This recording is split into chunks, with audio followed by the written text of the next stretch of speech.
Welcome back to my YouTube channel. Ito nga pala ang ginagawa ko. Magpa-plansya na tayo guys. Alam mo naman, para mga anak natin, presentable sa kanilang school. Para naman maganda ang kanilang susutin. At saka para maging maayos naman ang kanilang susutin. Nanay nga, maayos eh. Anak pa kaya? Kaya kailangan maganda din ang susutin ng anak natin. Kailangan plansyang-plansya. Alam mo naman, ang buhay nanay, kailangan natin gawin at gampanan ng ating ginagawa sa buhay. Kasi, yan lang naman ang ginagawa natin. Anak lang naman tayo sa nakapokus. Focus lang tayo sa ating mga anak. At ayun lang naman ang gagawin natin. Magatid, magsundo, maglaba, lahat na lang, etc. Kahit ano, gagawin natin. Basta para sa anak natin, diba guys? Posible naman lang hindi nyo yung ginagawa. Ako nga, lahat ginagawa ko sa anak ko, diba? Kaya yun guys, kaya kayo, alam ko na ganito rin ang ginagawa nyo. At alam ko rin na ganito ang pakiramdam ng isa na. Marami tayong ginagawa, kaya kailangan walang aangal. Ang umangal ay pangit. Charis! Joke lang yung guys ha. Mamaya magalit kayo sa akin ha, nag-joke lang po ako ha. Plansya-plansya na lang tayo guys. Baka magalit kayo sa akin. Ito lang naman ang aking ginagawa, magpa-plansya. Tapos mamaya, magre-relax naman, hihiga-higa na lang. Para pagkatas ko mag-plansya, yun ang gagawin ko. Wala na akong gagawin kasi nagplanan ko na. Ang iintindihin ko na lang ipagkain namin sa gabi. At tulog na kami. Alam mo naman, ang bilis ng oras.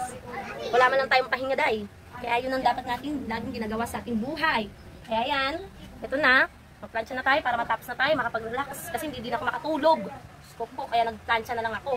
Hindi din naman ako makatulog. Pinalansya ko na lang ang aking mga damit ng mga anak ko. Kasi sabi ko, dapat mamaya pa dapat. Kaya yun, hindi na ako nag-ano, plansya na lang ako kasi wala naman akong gagawin. Hindi naman ako makatulog. Sabi ko, mamaya na lang ako magpapahinga. Kasi hindi naman ako makatulog. Kaya yun guys, lagi natin gagawin ito na. Araw-araw na lang naman natin ito ginagawa. Updated naman ako sa inyo mga guys. Ito naman ang ginagawa ko sa araw-araw. Bukas naman, masusundo naman tayo ng mga estudyante, mag-aasikaso para lang sa pagpasok nila kasi may pang-umaga ko tsaka pang-hapon. Alam mo naman, ay ang ginagawa ko, walang bibikok, walang pahinga. Kaya kahit linggo, wala pa rin pahinga. Kawawa naman ang inyong Inday, puro walang pahinga. Diyos ko po, kawawang nila lang. Kaya mo na, basta para sa anak natin, gagawin natin yan guys. Ito naman yung mga buhay nanay talaga. Kaya kailangan natin gawin lahat yan. Huwag tayong kumangal dahil mahal natin ang ating mga anak. Diba? Imposible naman hindi nyo mahal ang anak nyo. Diba? Diyos ko po, umuulan pa. Sige guys, mamaya na lang guys. Babu!